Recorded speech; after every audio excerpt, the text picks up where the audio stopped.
Hello and welcome to the second Quill Connect with me, Joyce Strachan-Brain, and me, Bev Bevan.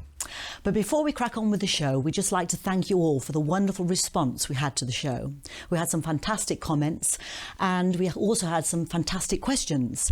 But the main thing, we had lots of people subscribe to the show, and that is something very, very important for us, for the channel. So if you enjoy it, if you can subscribe, and then look to the right hand side, you'll see a bell, and if you press the bell you'll get notifications of anything we do in the future, whether it be the show or a new video, a new song, a gig coming up. So please subscribe and we can keep in touch with you.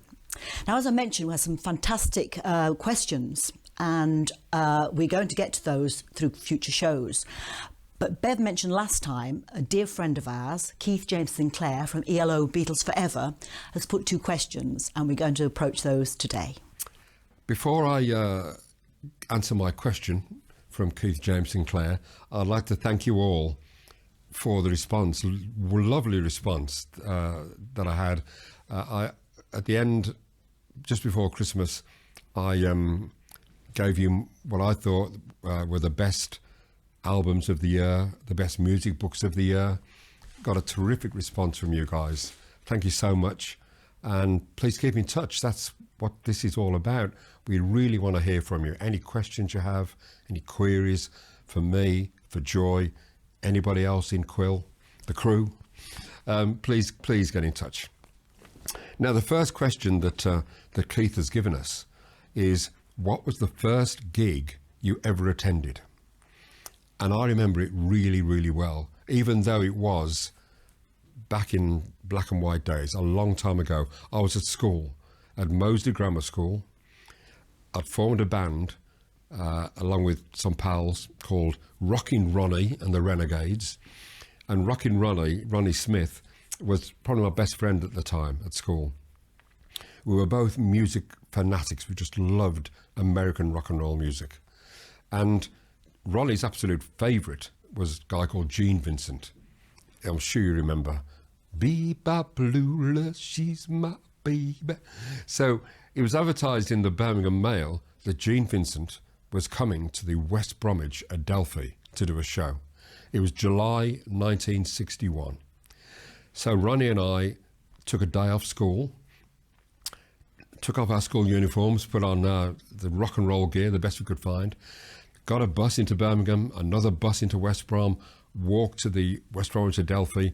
We were there really early, about 3 o'clock in the afternoon, went to the chip shop next door, and then I think about 4 o'clock, Gene Vincent and his backing group for this British tour, who were a wonderful band called Sounds Incorporated, they arrived. Gene Vincent was so kind to us, chatted to us, gave us his autograph. And then about 7 o'clock, the doors opened. We were the first two guys to run into the hall. So we were right at the front of the stage. A very good local band called the Grasshoppers opened the show. And then on came Gene Vincent. And he was mesmeric. All his black leather gear and the way he used to look up at the sky. And he was terrific. And Ronnie and I were blown away. Never stopped talking about him the whole way back on the bus into Birmingham, then the night service bus back to where we lived in South Birmingham. We didn't get home till about 2 in the morning, and it was an unforgettable experience. Just loved it, and it really helped me to do what I wanted to do, be a musician. That was me. How about you? Fantastic. I mean, how did you follow that? My memory's not as good as it should be, and I don't really remember going to see any major act when I was very young. But we had a great, vibrant music scene in Birmingham, and I was always supporting all the local bands, you know, Steve Gibbons, Little Acre, lots of people like that. But I do remember one of my early gigs with Quill, might have been 75, 76. We were playing at Birmingham University, and we got our gear all set up. And of course, there's 3 or 4 halls in the university. And on this particular occasion, we'd set, and we could hear this fantastic band sound checking, we thought. So we thought we must go and listen to them later on. Later on in the evening, we turned up at the other hall, and it was Ian Drury and the Blockheads, and I've got to say they just blew me away. Not only were they fantastic musicians and so tight, but it was the charisma of Ian Drury, and it's when I learned that a show wasn't all about the music. It was very important, the music, but it was also about a performance from someone. He has so much wit, and of course he's an actor as well, and he gave this just wonderful performance. And of course songs like oh God, it's gone up my head. Hit Me With Your Rhythms. Hit Me With, and Sex and Drugs and Rock and Roll. I mean, it was just electric. And I think it showed me as a young performer that I had to do more than just stand there and sing. And that made a big impression on me on the day. Actually, I do CD reviews for the Sunday Mercury, and for 2020, we'd had a top 10 CDs, and actually the best of Ian Drury and the Blockheads was in that list. Yeah, they were a great band. Yeah. Another second question from Keith actually says, who caught your attention musically as a teenager? Well, I've already mentioned Gene Vincent, but it was American rock and rollers totally. When I was a young teenager, in the mid-50s, music was so bland. It really was so bland. It was like the Beverly Sisters and Michael Holiday, and then came along rock and roll. You know, I heard Heartbreak Hotel by Elvis Presley, and then I heard Little Richard and Jerry Lee Lewis, Ray Charles, Chuck Berry, the Everly Brothers. They were most certainly my musical influences. The only British we were fans, and there was a TV show on towards the very end of the 50s with Cliff Richard, Cliff and the Shads, and they made the only good British rock and roll record, which was Move It. Yeah. But apart from that, there was American rock and roll only for me. Yeah, great. Well, for me, I've got to say Karen Carpenter. She inspired me so much. She's got such a beautiful voice, effortless voice. She didn't seem to have to try, especially when they discovered the low register, that lovely timbre to her voice, Say Goodbye to Love and things like that. I mean, it just blows me away even to this day.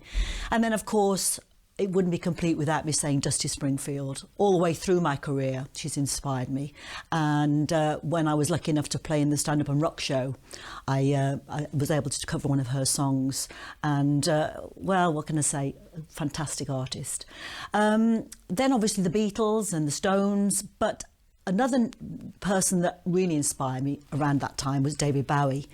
Once again, I think purely for the performance. He reinvented himself, Ziggy Stardust and Spiders from Mars. It was just a complete entertainment, and I believe he has an influence on your career, really, David Bowie.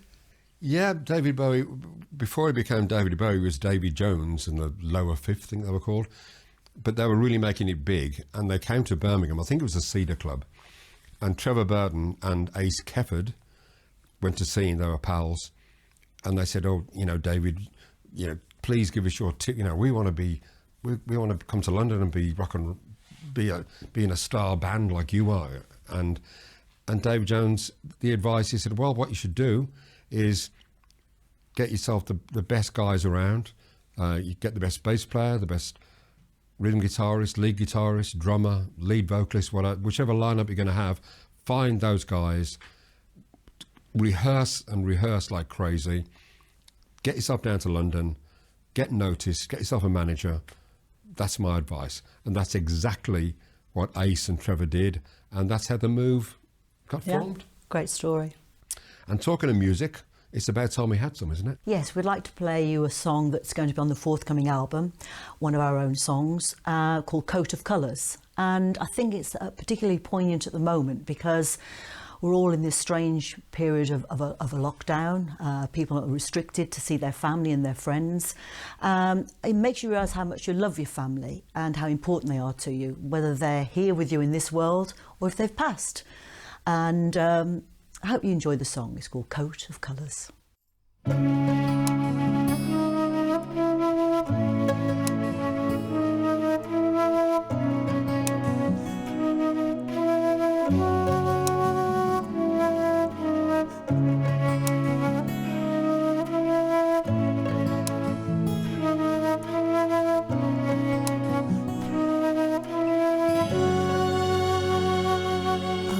coat of many colors, plain and simply made.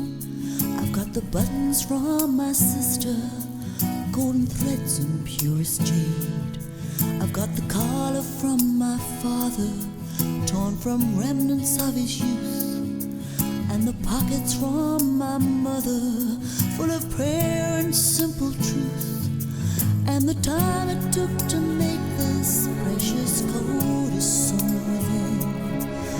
It's big enough for two, my love, so won't you come on in?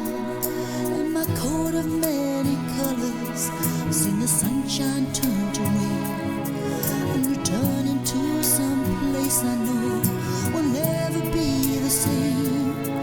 When adversity she finds me, and I know she surely will, I will carry my life's burdens to the top of that green hill, and those memories will take me on a journey through the past, and my heart will hold the fondest and the love that always lasts. This coat is my family, this coat for the whole world to see. This coat is my destiny. This coat of many colors is my family. This coat for the whole world to see. This coat is my destiny. This coat of many colors, coat of many colors.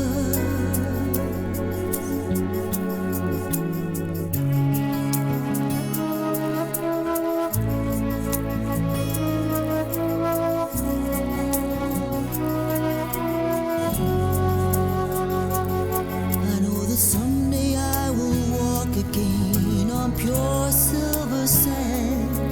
I will turn and see your footsteps next to mine and feel your hand. There'll be figures standing up ahead, stark against the sun.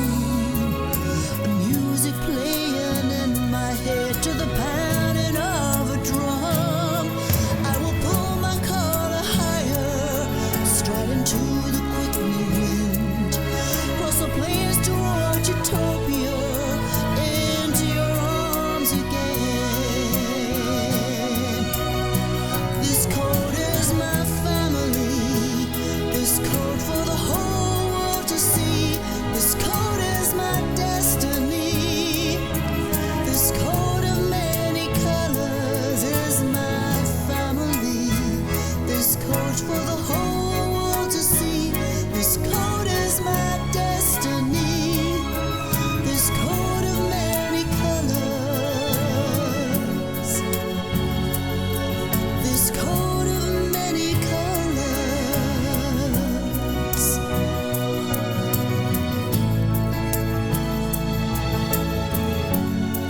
This coat of many colors. This coat of many colors. This coat of many colors.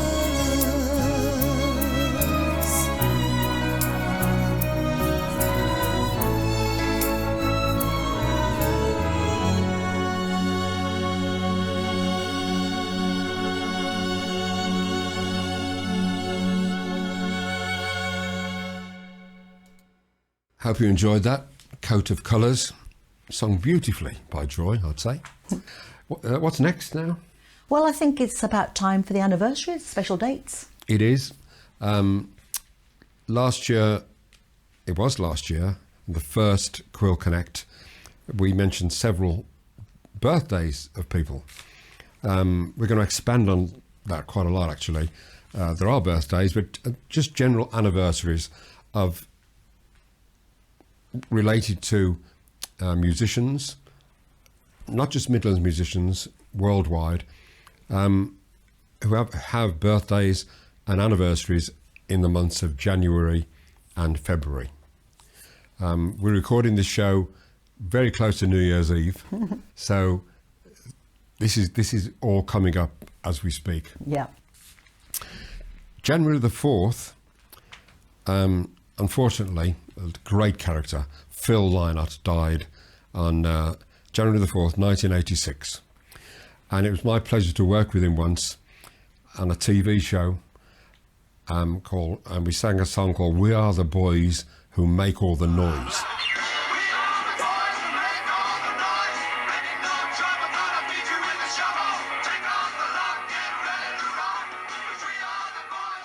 Which I think Roy Wood wrote.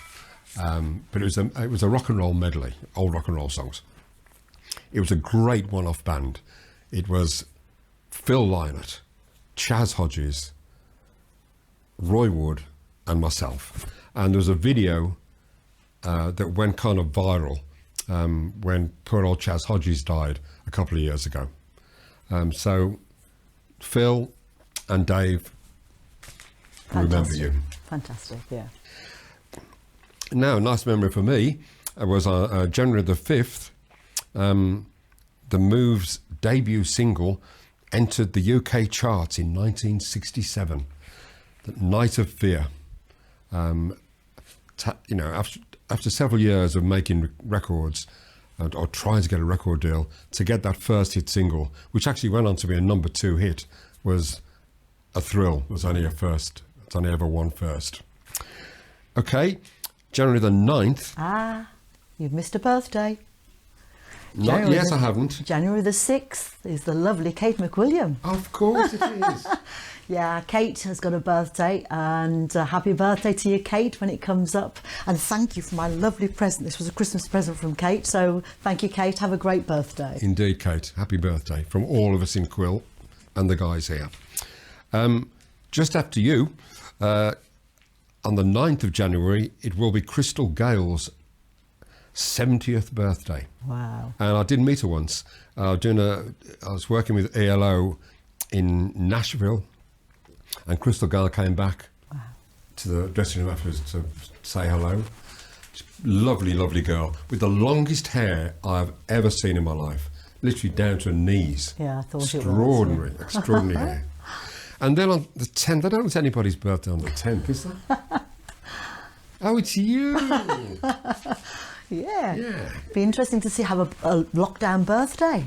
Yes, yeah. There've been a lot of lockdown birthdays. Yes, it has. So yeah. I'm sure you'll get lots of cards and texts and messages. So. Right, yeah. Be a lovely day, I'm sure. Yeah. Yeah. Whatever. Yeah. January the 17th, Paul Young will be 65. And what a lovely fella. When I met him once, we've got a photo to show you of myself and Paul Young and my great friend Tony Iommi. We opened a restaurant together in Warwickshire.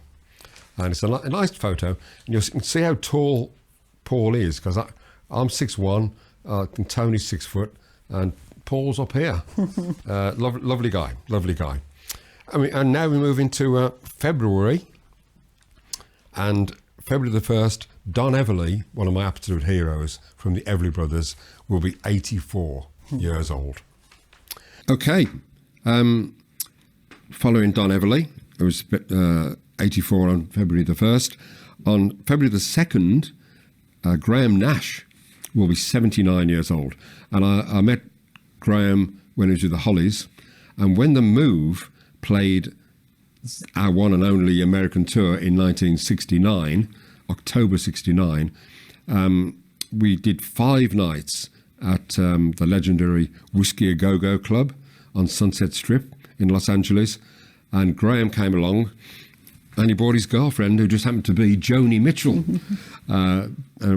They came backstage, and even better, we were invited back to their house in Laurel Canyon. Fabulous memories. Yeah, and what talent. Yeah. And I know Joni Mitchell's another favourite of yours. Absolutely. Yeah. Following Graham, it's another lovely memory for me, because on February the 5th, 1969, Blackberry Way by The Move made number 1. The Move's one and only number 1 single. Fantastic. So that was, again, a great memory. And I'm really pleased that we do a great version now of Blackberry Way. Yeah, we do. Maybe we can have a little quick blast.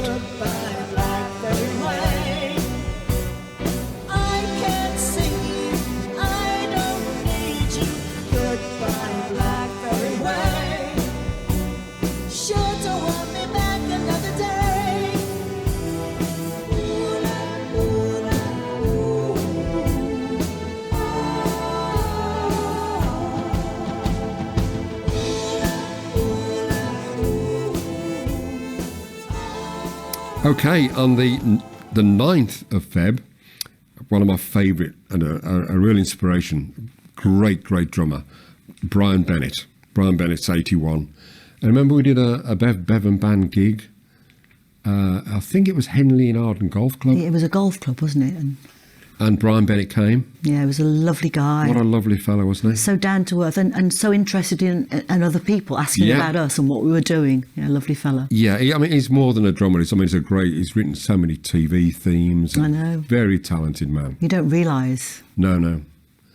And then it's one of our band members. Gosh, yes, we've got Lee Evans, our guitarist. Yeah. He's got a birthday on the 12th of February. 12th. Yeah. Happy birthday, Lee. Happy birthday, Lee. And actually band them together on the at the end of the month, on the 25th, it's JJ's birthday. These February birthdays, January birthdays, a lot of babies in that time of the year. Yeah, that's John Jowett, who's our amazing bass player. It's his birthday. And there's only one really to finish up with now. On February the 19th, it's my very, very good friend Tony Iommi's birthday, who's been a good friend of mine since the late 60s, and he's still such a close friend, probably my closest friend in the music business. And happy birthday, Tony. Happy birthday. And what I'm going to do, this is his book, his autobiography, which I can highly recommend to read. Or if you, I actually did the talking book version, which you can get on you can get online. If you go to Tony Iommi Iron Man, you can hear me reading the whole book. It's fantastic. I've done it in car journey. It's a great way to pass a car journey. It's such a good story. And so what I thought I'd do is try and read a little extract from the book. And this covers a time when it was in 1983, and we played Barcelona, and we were playing the Bullring in Barcelona, and the night before, the promoters very kindly had taken us out and treated us so well. They'd taken us out to dinner, they'd taken us to a couple of lovely clubs, they plied us with lots of drink, and that's where it all started to go wrong. So I'm going to try and read this as I did when I narrated the whole book, and with the necessary accents. And so this is Tony. It's Tony's book. These are Tony's words. On 13th September 1983, we were due to play a bullring in Barcelona. We were invited to this really nice club the night before. The drinks were flowing, and then Ian Gillan decided that he was going to set the waiter's arse on fire. He got his lighter going while the guy was serving somebody else, burning him on the backside. I thought, here we go. We had another drink, and then the place closed, so we went. Ian walked out with his pint of beer, and they said, you can't take that outside. He did anyway, and then it was, hey, don't you push me, mate. And bang, a fight started, and it was an awful one. They came from everywhere, all the kitchen staff, the waiters, the bloody lot, with knives and martial arts, nunchucks and everything. We were just a band and two security blokes. We were fighting for our lives, and Ian Gillan was nowhere to be seen. He later claimed he fell in a ditch, but I reckon he just legged it. Geezer hit somebody with a glass, and he cut his hand open. The police came, and they arrested him and one of our security guys. They put them in jail, and threw 2 people from the club in with them, who proceeded to beat our security guy up right there. How on earth we got back to the hotel, I don't know. Then we tried to get a call out to Don Arden, but the hotel had been phoned by the club and they blocked our calls. We all went, oh God, now what? They threw us out of the hotel because they had ties with this club. The mafia were involved in that. It was a heavy scene. We got on the tour bus and tried to find somewhere to stay, but nobody would have us. We drove for ages and ages, and somehow we ended up staying about 100 yards from where we were originally. We managed to get our manager, Don Arden, on the phone, and he said, I'll send somebody over. He arranged for this team of 8 German heavies to come over, and sure enough, in the middle of the night, straight away, boom, there they were. The head guy was older, grey hair, glasses, very well dressed, and he said, just stay in the rooms and I don't move, I'll go see them. Donna told me, this man is very serious. Supposedly, he'd killed such and such a number of people, and I thought, oh God, we don't against all that. So I said to him, sort it out, but, don't go there. Please don't make it any worse than it already is. He said, they will listen to me. He was a lovely guy, and I got along fine with him, but it was like something you'd see in a movie. We played the bull ring on the night, and I thought, oh dear, we're in the open air. We mess with the wrong people. We're going to get murdered. But the Germans went around all the entrances and all the dressing rooms and secured the whole place. They were real professionals. The worst of it was, we had a guy from the Daily Mail travelling round with us. He saw all of this and reported it all in the paper. He came in to do some photographs and a little story about playing in the bull ring, but he got a lot more than that. Great story. There's lots more stories. I do recommend Tony Iommi, Iron Man. Great read. That's a great story read by Bev. Great read. But it brings us very nicely to the next piece of music. I've got to say, I never thought I'd be saying that Quill would be playing some Black Sabbath. But the audience absolutely love it. So we're going to play little bits of our version of Heaven and Hell.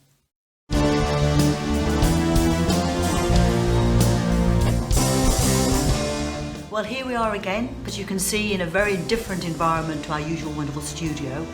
We're all trying now to do as much as we possibly can from home because of all the restrictions. And it also gave us an idea, as many of us haven't been out to any shows for a long time, to have an opportunity to play you one of our recordings from one of our live shows taken at the Roses Theatre in Kidderminster. I'm not going to say any more. I'll hand you over to the video.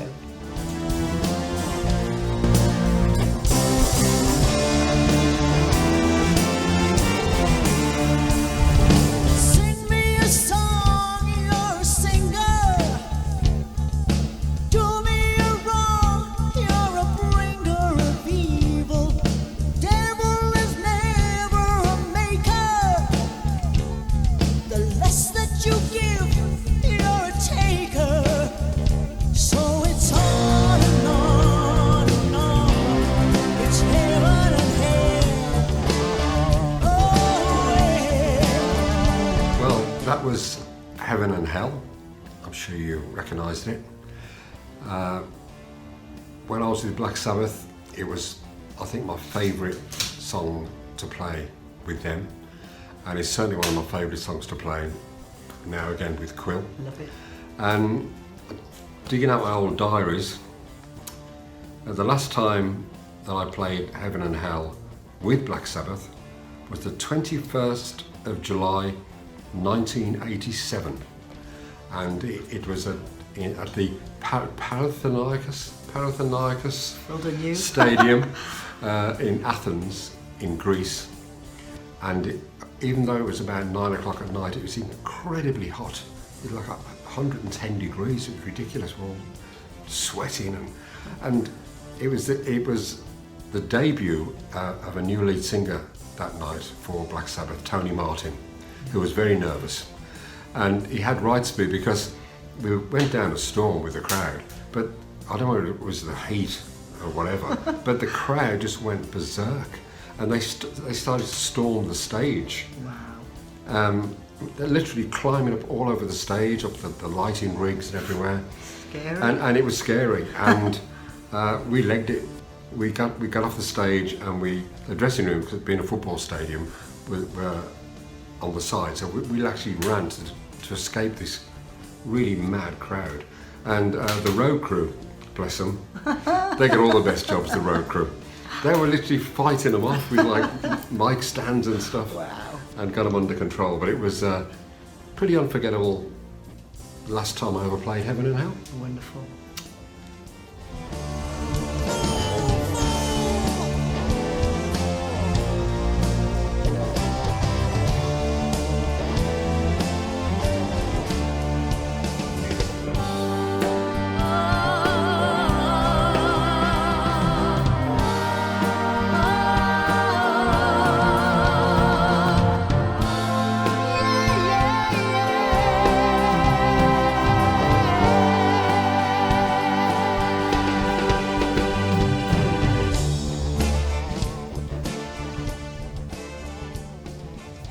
Well, I've got to say, the crowd at the Rosie's Theatre, we didn't have to fight them off, but they were so responsive to Heaven and Hell track. I've got to say, I never thought I'd have Quill playing a Black Sabbath song, and it made me realise how many rockers come along to our shows. So I really got to say that I can't wait to get back on stage again and play that track. So hope to see you at a gig in the not too distant future. Absolutely. Don't know how long it's going to be, but we want you to be there. We'll be there. Everything crossed. Yeah. Let's hope it's soon. Yeah. Yeah. Take care.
So obviously playing a track like Heaven and Hell live must have been amazing.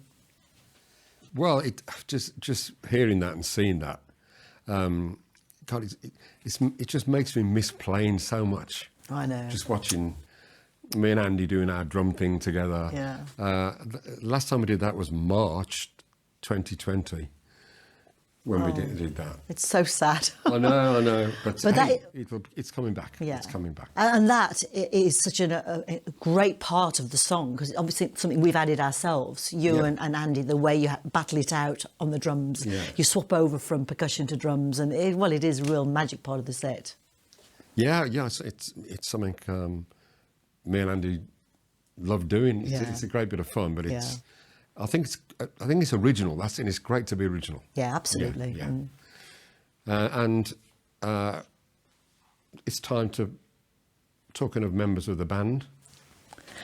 Yes, our first featured member of the band is going to be Kate, the lovely Kate McWilliam.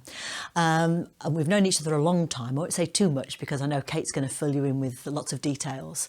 But I remember we were sort of playing quite soft rock music, and we made the decision that we'd like to go back to our roots, which always had a fiddle player. And I think it might have been Ben at the time suggested, well, why don't we try and get a girl fiddle player, because that would be something really different. And I thought, you know what, it'd be quite nice to have another girl in the band after being with all these guys all these years.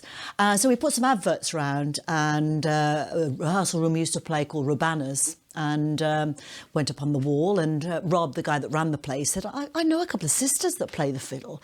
Viv, I think she's sort of around your age, and she might be keen.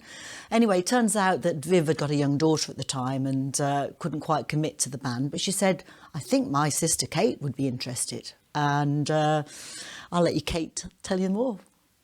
So today I'm over at Sineway Studios over in Tamworth, recording some fiddle on Chinese Whispers, one of our fabulous new tracks from our new album. We're really, really excited about it. Right, when did I join Quill? January 1994. We saw an advert in, I think it was a recording studio, and decided that I would try and do it. I had very bad stage fright, but I thought, oh well, if I don't like it, I can always leave. 25 years later.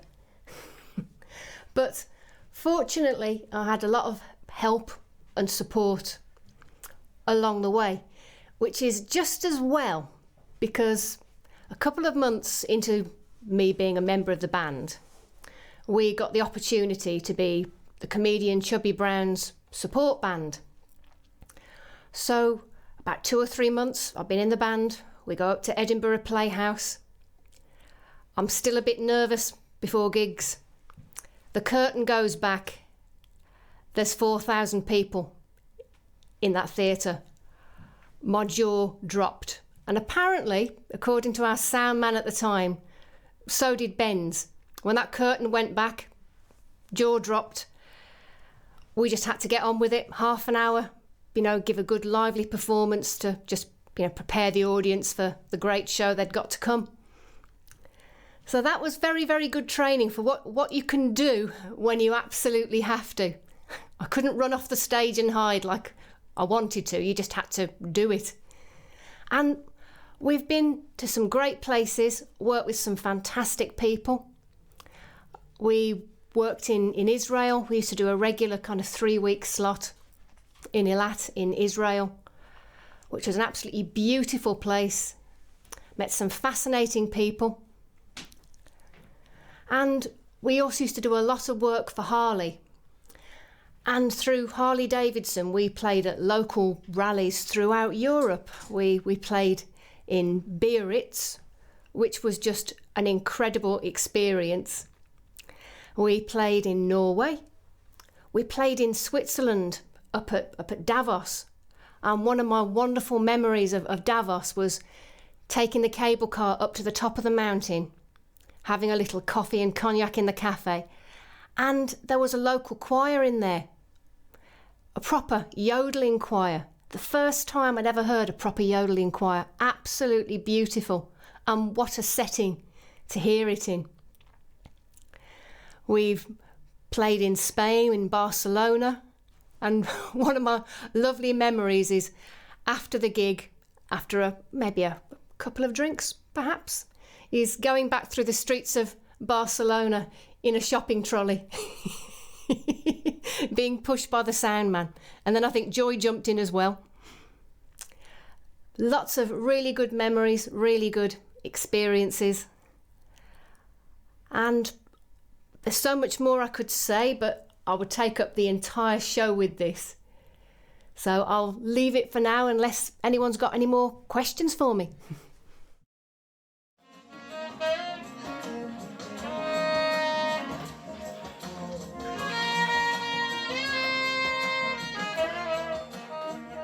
I was trying to work out how long we've known each other. I think we've got to be going back to about 1972. That would be with the Rockin' Rockets road review. Yes, because you were saying, obviously, a lot of people that you and Bev probably would know better than me. I was going to say, Yeah, Bev would have. Jerry Levine, Mike Sheridan doing his Gene Vincent impersonation. Gene Vincent, Did really well, didn't he? He did it fantastic. And the one of the pictures I sent you with, there's a picture of him with Big Al, the guitar player. Yeah. Yeah, we'll put that up. Yeah, and Big Al did actually play with Gene Vincent, I believe, at some time. Really? I think he did. When he came over touring, I think he did a tour with him. But when Mike started doing the Gene Vincent part, he used to go mad down on his knees, going Gene. And he'd get excited like he was back there, So, Brilliant. Brilliant. But it was good. Some great blokes in that band. It was great fun, and of course, it led on to my 3 years with Wizard, Roy Wood. And So what happened? How did that come about? Well, I was doing that gig at Rebecca's, and Mike Sheridan said, "Oh, I think Woody's out there. Wants to come in and say hello." So he came in. He said, "Oh, I enjoyed the show. Fancy playing at Wembley Stadium?" Okay, yeah. All sorts of people on that. Chuck Berry and Little Richard. Brilliant. Little Haley. Yeah, it was a great festival, and we were on the early part. And when you're on early like that, it's good because then you get a chance to have a few beers and enjoy all the other bands, don't you? Well, there is that. Yeah, It was very windy, and we had music on music stands, and the wind blew the music all over the place, so we were just left. Yeah, absolutely. And of course, Mike, what a great player, Mike Burney as well. And of course, you've played on quite a number of other people's stuff, haven't you, over the years? I do a bit of they call it session work and that, but I'm mainly a band. I like playing in a band, and sometimes when you're with a band, you can play with other people. Like when I did some work with Gary Moore, we used to back people like B.B. King would come over, and Albert Collins, fantastic guitar players, and Albert King, of course, and other bands, even like New Orleans music. I play with bands that play that kind of stuff, and we used to play with Dr. John or somebody like that would come over, and you'd back then.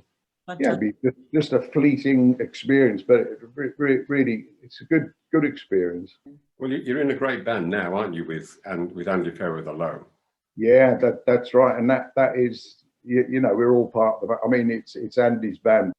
We paid to watch your stream gig. It was very good. Oh, did you? Oh, thank you. Another good thing that came out of it was we recorded it, so we're going to release it as an album. Lockdown Live, it'll probably be called something like that, I think. We're delighted with what you've done on our tracks, Chinese Whispers. You played a blinder, really. Yeah, great. well done. Yeah, it's a good song. Yeah, I liked it.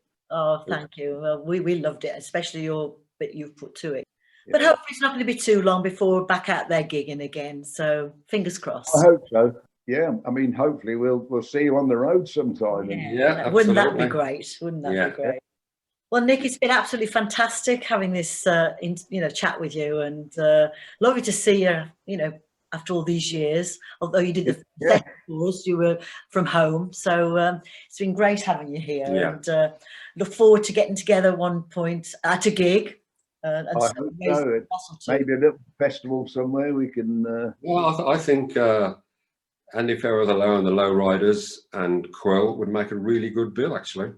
It would, yeah. That would be great, wouldn't it, if we could do something together? So we'll work with Andy. We're hoping Andy's going to be here next month. So we'll work on Andy to get that organised. We're definitely going to talk about that. 'Cause I think we were together on maybe the last great package show ever, which was 67, when I was with The Move, Andy's with Amen Corner. We had Jimi Hendrix Experience, Pink Floyd, The Night, all on the same bill. It was amazing. Well, Nick, it's been absolutely fantastic, and here's to getting together some point in the near future. I hope so. Thanks for inviting me, and good luck playing on the track. It's Fantastic. We're going to play it now. Oh, good. Look forward to hearing it. Cheers, Nick. Cheers, then. Bye. Bye. Well, I really loved that interview with Nick. What a cracking guy he is. Really enjoyed that. Yeah, so good to see Nick Pentelow, absolutely one of the greatest sax players So talented. ever of all time. Absolutely. And he played so beautifully on that track. And it's a new song that we've only recently put together. Yeah, for the new album. And it's called Chinese Whispers. Enjoy.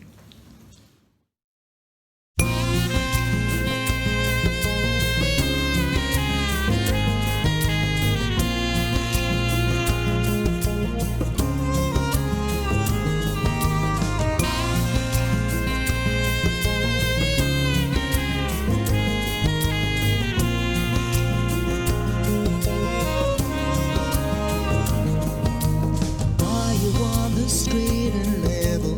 Do you shake hands with the devil? Comes as no surprise to me. Keeping secrets, telling lies, using up your alibis. Tell me now, time to confess. I will now take nothing less. Hey there, mister, hey there, sister. Why you talking Chinese whispers? Is it just a game you play? Hey there, all you brothers, all you sisters, never hear a word you say. Just hear Chinese whispers every day.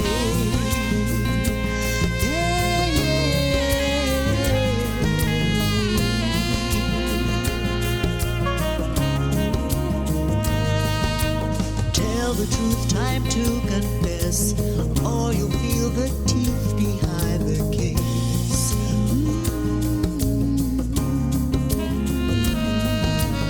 No excuse, no defense, just watch you sitting on the fence. You walk in shadows, there's no doubt. I see the writing on the wall. Hey there, mister, hey there, sister. Why'd you talk in Chinese whispers? Is it just a game you play? Hey there, all you brothers, all you sisters, never hear a word you say. Just hear Chinese whispers every day. Every day.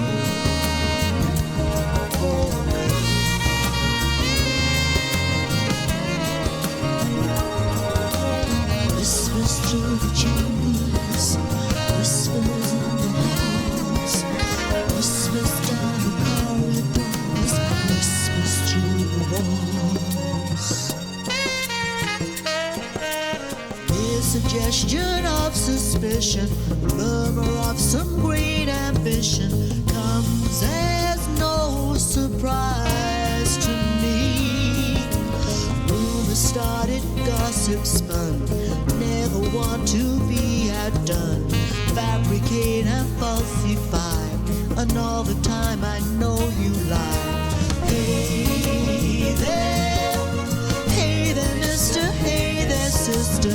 Why'd you talk in Chinese whispers? Is it just a game you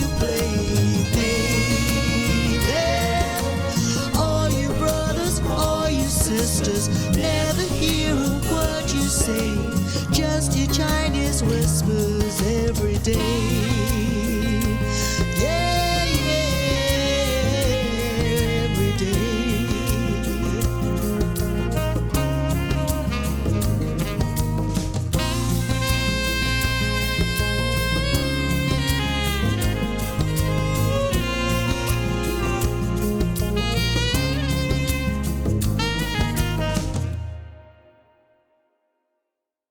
Well, that brings us to the end of our second Quill Connect, and I hope very much you've enjoyed watching it and listening to the songs as much as we've enjoyed doing them.